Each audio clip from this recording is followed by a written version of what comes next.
bagamba ffenna tuli balalu naye otegeera otya toli mulalu kubanga n'abantu abalina obuzibu ku mutwe bagamba si balwadde. So era de banyabo ne basebo amanya gange bampita Biravi Enoch Francis era ndi musawo ajanjaba abantu abalina obuzibu ku mutwe. Leero twagala kulaba video yaffe nti manya otya mbo oli mulamu tolina bulwadde bwaki obw'omutwe. Okay, tumanya tutya tolina obulamu obulungi. Okay, so tugenda kutunulira obubonero obukulaga nti toli mulwadde wa mutwe, n'ekirala nti twagala kumanya okubeera n'obulamu obulungi kiba kitegeeza ki mu lulimi oluzungu. What is mental health and signs of being mentally healthy. Okay, so obanga okyali mupya ku channel ngamba subscribe kubanga bye tugenda kuyiga bibeera bingi nnyo. So neyanziza nnyo okulaba video zange. Ekisooka twagala kulaba mental health kyeki kubanga tulaba ababyogera ku TV oba ku radio ne boogerako mbu mental health. So mental health mu Luganda tujja kugamba nti obulamu obulungi. Okay, so mu Luzungu tugamba mental health is a state where a person realizes his or her own abilities and is able to cope with normal stresses of life and able to live productively and fruitfully to the society. Inti omuntu omulamu ategeera byasobola okukola ng'omuntu. Okay, kati mu bulamu tubeera n'ekiyita stress obanga okola ku mulimo oba ogenda ku ssomero waliwo ebintu bye tuyita okweralikiro ebirekuleetera okweralikira okususe nti omuntu oyo alaba engeri y'okukola ki okwetangira ebintu ebyo oba how to overcome those things yetugamba how to what. N'ekirala nti omuntu oyo lives productively and fruitfully. Nti omuntu abeera mu kitundu abeera omuntu w'omugaso, waliwo kyayongera ku kitundu, ayinza okuba nga ayamba famire ye oba nga ayamba abantu ku kyalo nga wali ekintu kyakola ekyongera ku kitundu oba katugambe value. Okay, eyo ye definition yetugamba mental health oba obulamu obulungi.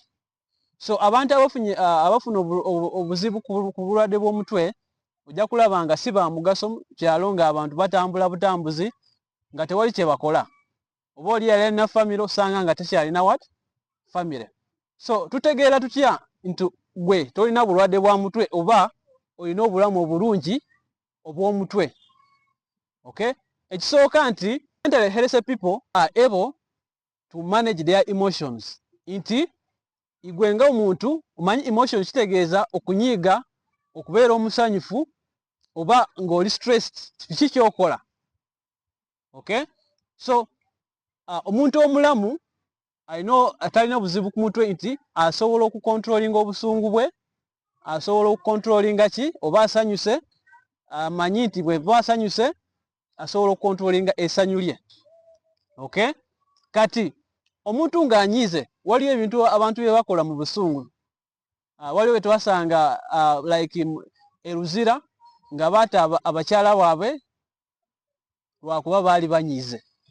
Okay, tugamba nti omuntu omulamu amanyi engeri gy'okukontrolinga obusungu, amanyi ng'asanyuse nti obusungu alina oba ng'asanyuse alina okukontrolinga essanyu eryo nti ekintu kyasalawo essanyu terikontrolinga ekintu kyagenda wakola ki okusalawo. Okay, n'ekirala nti tugamba nti omuntu oyo oba amanyi obusungu bwe oba amanyi bwenyiiga obusungu buno mpusobola okubukozesa bwe nti oba nsobola okuba omuntu obukyamu. So tulaba nti abantu abalaba bamanyi obusungu bwabwe bagamba oba ng'alaba agenda okuba omuntu oba amunyiziza oba omukyala oba omwana atambula butambuzi n'akola ki n'avaawo kubanga amanyi obusungu bwe nti bw'abeera ng'anyiiza asobola okukola ekintu ekikyamu kyatakola ki kyatayagadde. N'ekintu ekyokubiri nti mentally healthy people are self-aware and have a good self-esteem. Nti abantu abalamu abalungi nti beemanyi ng'abantu era beeyagala. Okay, nti omuntu omulamu abanga yeyagala ngaye omuntu amanyi nti Katonda yampa obulamu, yeyagala nga tosobola kwekolako ekikyamu, tosobola kwesala ng'omuntu omulamu. Okay? Tosobola kweyisaako, olaba osobola okulwana n'omuntu n'omukuba empi naye gwe tosobola kwokola ki? Kwenkuba empi oba neweefumita ekiso oba neweekuba essasi, kubanga obulamu bwokola ki? Obwagala. Okay? Eno ebeera opposite y'abantu abateyagala.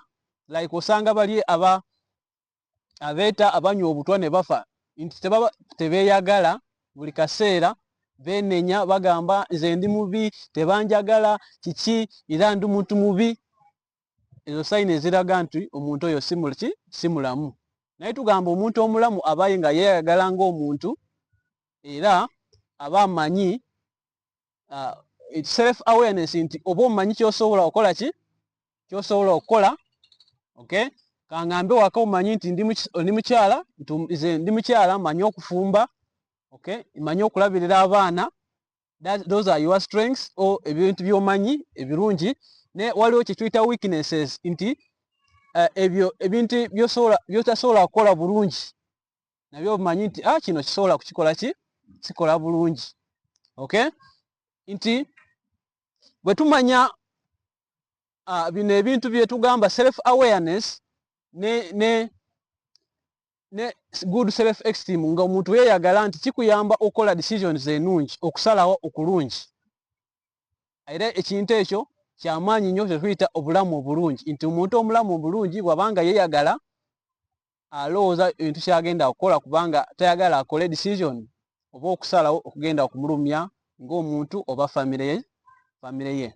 Katugambe omusomesa maybe abanga anyiiza, omanyi okutunyiza okubeera ku mulimo, bosi akunyiziriza ng'olina obusungu bungi. Okay? Nolaba nga teweyagala, kati ng'obusungu obwo oyagala kubuteeka ku muntu omulala. So omusomesa amanyi what we call self awareness oba good self esteem, aba tayagala kwonoona linnya lye, nti amala obusungu n'alima obusungu okubuteeka ku baana. Olaba nga omusomesa oyo atambulamu n'agenda wabweru n'afuna bureeki n'awumuza ku bwongo then n'akomawo n'akola ki? N'asomesa abaana. Nti oyo omuntu aba amanyi obusungu ngeri gy'asobola okubukozesa era n'amanya ekizibu kye n'akola ki? N'akivaamu. Okay? Then ekintu ekyokusatu tugamba mentally healthy people are resilient. Nti resilient is the ability to bounce back from setbacks, challenges and difficult moments. Nti omuntu alina obulamu obulungi nti wabanga ayise obanga ali mu bizibu, kangambe mbadde nkola mu refugee settlements in Akivale mu South Western Uganda, Mbarara oba Isingiro, nti waliyo abantu abayita mu ebintu ebizibu. Kangambe omukyala bamukwata ogw'obulisa-maanyi. Okay? Kati ono omukyala n'afuna olubuto n'azaala omwana. Okay? Nsanze abakyala bwe batyo, kati bwe musanga nenjogerako naye olaba omukyala ono buli kaseera aba akaaba kubanga biri ebintu bimujjira oba abeera ne memories ebyo nga bikola ki? Nga bijja. Nti abakyala ababeera resilient, after talking with them nemba counseling nenjogera nabo nembagamba nti ezo memories zigenda okukoma naye obwongo bugenda kubanga bukola ki? Bubijjukira. Nti bavaayo ne bagamba nti kati obulamu bwange erina okubutambuza, tebabeera mu kifo kyekimu awo ne bagamba kati bino byatuukako sisobola kubeera n'omusajja omulala, sisobola kukola ki? Era obulamu bwange bwakomaawo. Nti abantu aba resilient ezo embeera enkyamu oba embi ze baayitamu tebabeera nga bebe agudde wansi ne akola ki? N'asigala awo, ayimuka n'afuna engeri y'okutambuza ki? Obulamu bwe, kye tuyita resilience. Okay? N'ekirala nti ekyokuna nti abantu abali mentally healthy nti they maintain healthy what? Relationship. Nti omanyi obanga oli mulamu olina okuyiga okubeera n'abantu, engeri gy'oyogeramu nabo. Okay? Ne mubanga mukwatagana ne mubeera ki? Awamu. So you build relationship, you connect with people But also as you build a relationship, you have the ability to maintain it. Nti bw'obanga oyogezagana n'abantu ne bubafuula mikwano gyo, nti eyo relationship oba okwagala okwo olina okumaintaininga, oba waliwo by'olina okukola okusigaza iyo relationship ekole ki, ebeerewo. So kati tugamba nti abantu abalamu bagezaako wadde olabanga kati osanga mu relationship nga oli anyiiza munne nti relationship tebagireka negenda bwetyo, nti balaba engeri y'okukomyawo eyo relationship oba okusonyiwagana abantu ne bakola ki, ne bakomawo. Naye omuntu wabeera omulwadde ojja kulaba nga takeyalinga oba nga alina obuzibu bw'omutwe, nti tasobola kubeera n'omuntu oba n'abuildinga relationship n'omuntu, buli kaseera aba amenya ki, relationship. So obanga okyali wano ompya ku channel ngamba subscribe kubanga kimpa amaanyi okola video endala, era kati kweyongere mu maaso. Ekintu ekyokutaano tugamba nti mentally health people are adaptable. Okay? Adaptability is the ability for you to adjust to new changes, new situations and challenges. Nti omuntu ali omulamu omulungi oba ali mentally healthy nti alaba engeri, lemme bikambawe ekyokulabirako nti kaŋŋambe oba obadde ng'oli musomesa nti bagambye kati leka abaana, omanyi kati tuli mu new curriculum, bagamba obadde osomesa mu kiraasi ng'omanyiridde kyoko oba new curriculum, naye kati headmaster n'ajja oba Ministry of Education n'engamba nti kati tugenda kusomesa abaana online. So kati gwe omusomesa obadde tomanyi okozesa eyo platform ya online, tomanyi okozesa ne internet oba computer, how to connect, nti omuntu alina obulamu obulungi nti obanga bamugambye okusomesa mu kirasi mutagenda kugamba nti sijja kuddamu okusomesa biki, ajja kuvaayo agambe okay, bangambye esomese ku online, n'agenda n'asooka n'ayiga online. Bakozesa batya, bakonectinga batya computer mu online, era ku online bakozesa batya whiteboard. Okay? So omusomesa n'agenda n'akola ki, n'asoma ebintu ebipya, n'alaba engeri y'okukola ki, okubeeramu eyo mu situation gy'alimu empya. Nti omuntu obanga bakukyusiza ne bagamba kati gwe ovudde mu office ya finance oba y'okukwata ssente oba obadde baasa ne bagamba kati twagala obenga ogenda oba ofumbire abantu emmere, nti tojja kubeera omuntu ali rigidi n'ogamba sikisobola kukikola ekyo, nti osobola okusalawo nti ebirowoozo byo bisigala kyekimu n'okola ekintu kye bakugambye. Okay? N'ekirala nti it mentally healthy people have strong cognitive and problem solving skills. Nti abantu abalamu obulungi mu mutwe babeera n'endowooza ennungi era bafuna engeri ey'oku overcoming problems, nti batunuulira engeri y'okuva mu bizibu. Okay? Okay, kaŋŋambe omuntu bamunyiiziza, balowooza ku decision gye bagenda kusalawo oba kye bagenda kusalawo kigenda kumuyamba kitya, era consequences ki decision gy'agenda okukola ki, okukola egenda kumuyamba oba waliwo kyegenda kumuleetera ki. Kaŋŋambe bosi akugambye wano w'okoze wano si bino by'okoze bikyamu, nti omuntu omulamu asobola okukkiriza eyo blame ku mubiri gwe, naye omuntu atali mulamu asobola okugamba maybe n'avuma supervisor we oba bosi we, naye nga talowoozezako ekigenda kumuleetera ekigenda kuva mu kyakosi mu decision gy'akoze oba kyasazeewo. Okay?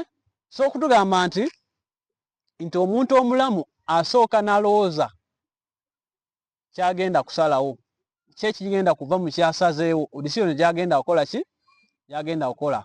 Oba afunye obuzibu agenda kulowooza obuzibu buno mubuvuddemu ntya. Okay? So abalwadde baffe wanga bafunye obulwadde bw'omutwe nti tebalowooza, osanga oli katugambye omukyala afunye obulwadde bw'omutwe, ojja kusanga ng'asanga wa boda ku luguudo n'amugamba oli musajja wange era hani nosanga ne bagenda ne bekoza ki ne begadanga nga talowoozezaako decision gyakoze nti maybe agenda kufuna olubuto oba asobola okufuniramu siriimu biki ekyo tuyita mu luzungu impulsivity nti talowoozezaako ekigenda kuva mu decision gyakoze.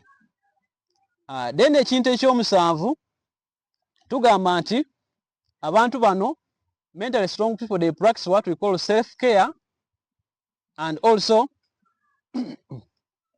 and maintain a healthy lifestyle. Nti abantu bano waliyo ebintu bye tukola ku mubiri nga beerabirira ng'omuntu n'okola ki, waliyo lifestyle ebintu bye tukola mu bulamu nti ebirungi ebigenda kukola ki, to live a healthy lifestyle.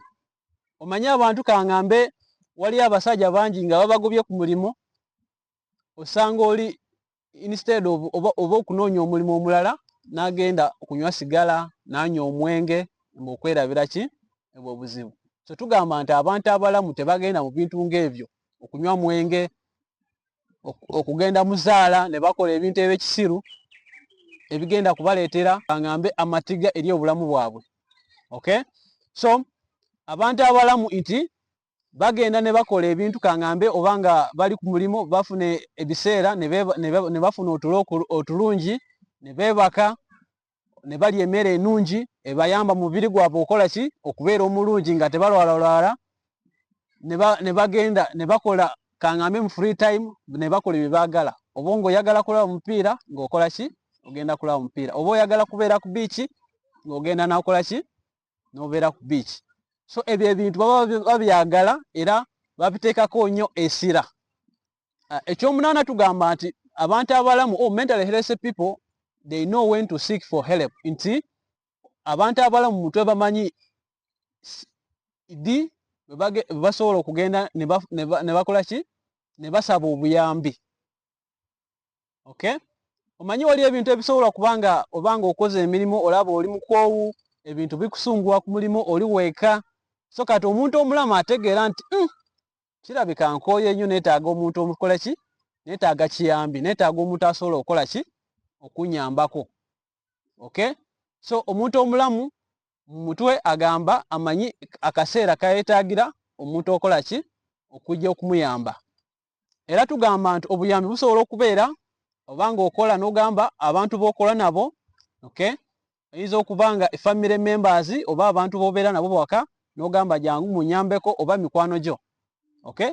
Kubanga bw'obanga weeyongera okukola mu maaso oba you are affecting your mind or your brain. Okay? Ekintu ekisembayo, it is they have a sense of contribution and purpose. Nti abantu bano beenyigira mu bintu ebyongera ettaffaali mu kitundu kyaffe. Okay? Tebeenyigira mu bintu ebitali bya mugaso ku kyalo kyaffe. So they have a sense of purpose and contribution. Mu definition nga tunyonyola ekigambo obulamu obulungi oba mental health, tugambye nti omuntu ono making a contribution to their society. So obanga tosobola kwongera ku ettaffaali ku kyalo kyawo, then oyinza okuba nga olina ebuzibu ki, ku bwongo, olina obuzibu ku mutwe, nyabo ssebo. Okay? Osanga bali banywa kuva ku makya, oli kunywa omwenge, ne budde ne buziba okyali ku mwenge, n'oddayo waka nga osaba emmere. Kitegeeza you don't have a sense of purpose and contribution to your society. Okay? So abantu abalamu they have beenyigira mu bintu eby'omugaso ebyongera ku ttaffaali oba byongera ku value ku kyalo kyaffe. So otegeerera nti omuntu ki, omuntu mulamu. So neyanziza nnyo okulaba vidiyo yange. Oluganda engezaako okuliyiga nnyo, naye ngamba nti information gye tuyize, information nnungi nnyo, era ngamba nti oba olikyali mupya wano ku channel ngamba subscribe kubanga kimpa amaanyi okola vidiyo ndala. Neyanziza nnyo, Katonda abakuume.